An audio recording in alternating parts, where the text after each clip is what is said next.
পুলিশের সিদ্ধান্তে বন্ধ হলো অনাথ আশ্রম। এবার কি করবে ছুটি? হ্যাঁ বন্ধুরা, প্রতিজ্ঞা আজকের পর্বে আমরা এমনটাই দেখতে পাব। শহরের এক কোণে ছোট্ট সেই আশ্রয় বাড়িটা ছিল অনেক অনাথ শিশুর একমাত্র ভরসা।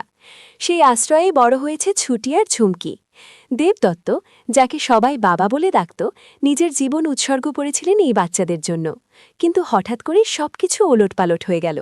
লোভে পড়ে ঝুমকি ধনী ব্যবসায়ীর মা কাঞ্জিলালের প্রলোভনে দেবদত্তকে ফাঁসিয়ে দিল। মিথ্যা অভিযোগে পুলিশ এসে দেবদত্তকে গ্রেফতার করল। নিয়ে যাওয়ার আগে দেবদত্ত ছুটির হাত ধরে কাঁপা গলায় বললেন, মা, এই বাচ্চাগুলোর দেখিস, তুই আমার শেষ ভরসা। ছুটির চোখ ভরে উঠল জল। সে চিৎকার করে বলল, আমার বাবা নির্দোষ, উনি কিছু করেননি।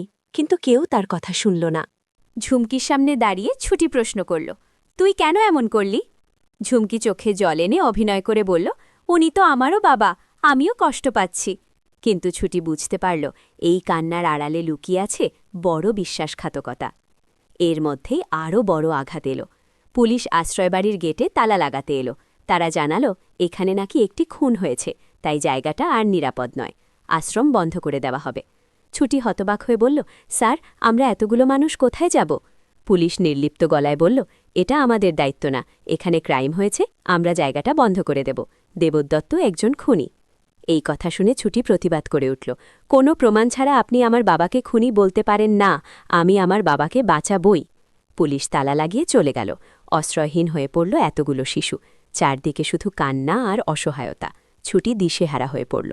কিন্তু হঠাৎই তার মনে পড়ল একজনের কথা, এই শহরের নামকরা উকিল হিরণময় আঙ্কেল। ছুটি নিজের চোখের জল মুছে দৃঢ় গলায় বলল, আমি হিরণময় আঙ্কেলের কাছে যাব, আমি আমার বাবাকে বাঁচাবো, আর এই আশ্রম আবার খুলব। অন্ধকারের মধ্যেও এক টুকরো আশা জেগে উঠল। এখন প্রশ্ন একটাই, ছুটি কি পারবে সত্য প্রমাণ করে তার বাবাকে মুক্ত করতে, আর সেই অসহায় বাচ্চাদের আবার আশ্রয় দিতে? ভিডিওটি ভালো লাগলে অবশ্যই চ্যানেলটি সাবস্ক্রাইব করে পাশে থাকবেন।